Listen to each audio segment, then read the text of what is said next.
bell raw material ကကိုလုံငယ်အဓိကပင်မအကြောင်းအဆုံးပစ္စည်းကိုထုတ်ပေးနေလေအဲ့ဒီပစ္စည်းက critical ပဲအားလုံးမင်္ဂလာပါဆရာနေရောက်ရှိနေတဲ့ကိုတော်ကတော့ပြည်တွင်းမှာရှိတဲ့ production လုပ်ငန်း warehouse ကိုတော်ဖြစ်ပါတယ်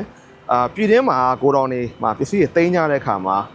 အခြေခံအဖြစ်လုပ်ငန်းတွေနဲ့မျိုးပဲရှိတယ်တစ်ခုကကျတော့ merchandising နဲ့နောက်တစ်ခုက production merchandising ဆိုတာဘယ်လိုမျိုးလဲ merchandising ဆိုတာကနိုင်ငံခြားကနေပစ္စည်းတွေကိုဝယ်ယူလိုက်တယ်ပြည်တွင်းမှာတိုင်းစီတဲ့တိုးလောင်တယ်ပြီးတော့မှပြန်လည်ဖြန့်ဖြူးအောင်ချတယ်ပေါ့နော် production ဆိုတာကျတော့အဲ့လိုမဟုတ်ဘူးသူက raw material တွေနဲ့ပြည်တွင်းမှာလည်းတစ်ခါတည်းအဲ့ပစ္စည်းကိုထုတ်တယ်ထုတ်ပြီးတော့မှဖြန့်ဖြူးရောင်းချတဲ့လုပ်ငန်းမျိုးတွေပေါ့အဲ့တော့ဆရာတို့ကပြည်တွင်းမှာဒီနှစ်မျိုးပဲအဓိကတွေ့ရလေးရှိတယ်လုပ်ငန်းနှစ်မျိုးကဒီ warehouse နဲ့ပစ္စည်းသိမ်းကြတယ်ပေါ့နော်အဲ့တော့ဒီနေ့ပြချင်တဲ့အကြောင်းအရာက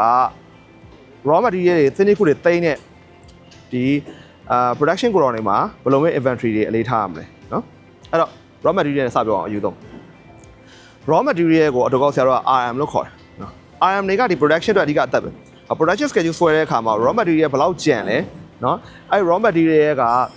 ဘယ်လောက်ထိဒီကိုယ့်ရဲ့ production schedule ရဲ့ UT volume ပေါ့နော်အဲ့တော့ကာဖြစ်လဲဆိုတော့အတွက်ကအဲ့တော့ raw material အဓိကထားပြီး number 1 plan ကမှာက raw material volume အဲ့တော့ဆရာတို့ raw material ကိုသိမ်းမယ်ဆိုရင်သူ့တက်က reorder သတ်မှတ်ဖို့က number 1ရေးကြည့်ရရ reorder point သတ်မှတ်ထားမှဒါ DPC ကဘယ်လောက်ကုန်လာရင်တော့ထပ်မှာမယ်နော်ဘယ်လောက်သိမ်းမယ်ဒါတွေကိုအဓိကလေးထားမှာဖြစ်တယ်ဒါက number 1 number 2ကကျတော့ဗာလဲဆိုတော့ raw material နဲ့ပတ်သက်ရင်ဆရာတို့အဓိကလေးထားမှာက category ပဲနော်သူ့ကို category ခွဲဖို့လိုတယ်အခြေခံအဖြစ်တော့ raw material ကို category ခွဲဖို့က3မျိုးရှိတယ်ပေါ့နော်အရင်ဆုံးက ABC analysis နဲ့ raw material မှာတမိုးအများဆုံးတမိုးအလဲလဲတမိုးအနည်းဆုံးအစရှိတဲ့ခွဲလို့ရတယ်နောက်တစ်ခုကကျတော့ FSN ပေါ့နော် fast moving slow moving non moving အစရှိရရင်လည်းဟိုကဘယ် raw material က fast moving ဖြစ်လဲဘယ်ကောင်က slow moving ဖြစ်လဲအဲ့လိုမျိုးခွဲလို့ရတယ်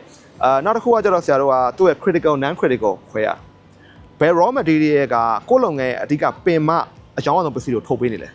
အဲ့ဒီပစ္စည်းက critical ပဲအဲ့ဒီပစ္စည်းပြတ်သွားရင်ကိုပင်မပစ္စည်းကမရောင်းရတော့ဘူးဆိုရင်တကယ် sales တွေထိခိုက်နိုင်တယ်ပေါ့နော်အဲ့တော့အဲ့လိုမျိုးကိုယ့်ရဲ့တကယ် main product ထုတ်တဲ့နေရာမှာသုံးတဲ့ကုန်ကျန်း raw material တွေကို critical items ဆိုခေါ်တယ်အဲ့တော့ဆရာတို့က category ခွဲတဲ့၃မျိုးABC analysis လုပ်မယ် FNS လုပ်မယ်FSN လုပ်ပြီးသွားတဲ့အခါမှာစနပြောတဲ့ critical non critical ခွဲ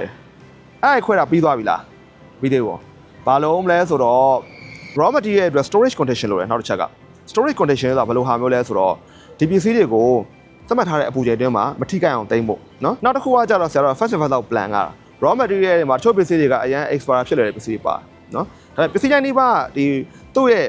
အရင်ဝင်တဲ့ဟာအရင်ထုတ်ပေးတဲ့ first and first နဲ့သွားမှအဆင်ပြေတာချို့ကကြတော့ first expire first ပေါ့เนาะဘယ်ကောင်က expire နေတယ် expire နေတဲ့ကောင်ကို raw material နဲ့အရင်သုံးရတယ်အဲ့တော့ဆရာတို့ကအဲ့ဒီ first and first 54ရဲ့ FEFO ဒီ FIFO ရဲ့တေချာလေး tracking လုပ်ဖို့လိုတယ်အဲ့ပစ္စည်းတွေက first and ရောက်ထားလဲဆိုတာကိုပြတဲ့ code စနစ်တွေ color စနစ်တွေဒါတွေရှိမှဆိုရင်အဲ့ဒီကိုတော့ကဒီ raw material ကိုထိန်းသိမ်းရတော့လေးအဆင်ပြေနောက်ဆုံးချက်ကတော့ tracking ပေါ့နော်အခုလုံးမဲ့ inventory တွေကိုတေးချာကိုက stream ပြီးသွားရဆိုရင် track လုပ်ဖို့လိုတယ် order ကြတဲ့အခါမှာဘယ်ကောင်ကအရင်ရောက်ထားတဲ့ဟာလဲဆိုတော့ကိုပြဖို့ရလဲအဲ့ tracking စနစ်နဲ့အသက်ဝင်နေအဲ့တော့ go down မှာ raw material တွေတိတ်တဲ့ခါမှာတိုင်းပုံထားလို့မရဘူးသူ့ရဲ့ storage number တွေ location number တွေတေးချာစင်းသွင်းထားမှသာအကောင့်တွေကိုခြေရခံလို့ရမှာဖြစ်တယ်အဲ့တော့ဆရာခုပြတဲ့အကြောင်းအရာတွေမှာဘာတွေပါသွားလဲဆိုတော့ number 1ကကြတော့ reorder point နော် like ဘယ်ချိန်မှာမှားမယ်ကုန်တော့ပဲဘယ်လောက်မှားမယ်ဒါတွေပါတယ်နောက်တစ်ခုကကြတော့ inventory category ခွဲတာ ABC analysis လုပ်တယ်သူ့ရဲ့ fast moving slow moving ခွဲမယ်နောက်တစ်ခုကသူ့ရဲ့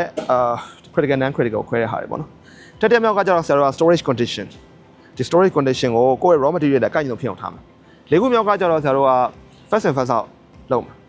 နောက်ဆုံးတစ်ချက်ကတော့အဲ first and first လုပ်ထားတဲ့ပစ္စည်းတွေအားလုံးကို location like tracking လုပ်နိုင်အောင်လုပ်မယ်အဲ့ဒါဆိုရင်ကိုယ့်လူတွေကဒီလိုနည်းနဲ့ဒီ raw material ကိုသိသိမယ်ဆိုရင်ကိုတော်မှာပစ္စည်းထုတ်ပေးတဲ့အခါသိသိတဲ့အခါတွေမှာအရန်ကိုလွယ်ကူစင်ပြေသွားပြီအဲ့တော့ဆရာဘက်ကဒီ၅ချက်လေးမမေ့နဲ့ပဲဆိုတော့ကိုတော်မှာ raw material တွေကိုတက်ပို့ပြီးတော့စနစ်ကြသိသိနိုင်သွားလိမ့်မယ် okay finish ခုတွေအကြောင်းမှာနောက်မှဆက်ပြောကြတာပေါ့ဒီမှာတော့ဒီလောက်နဲ့ကြက်လိုက်တော့နော်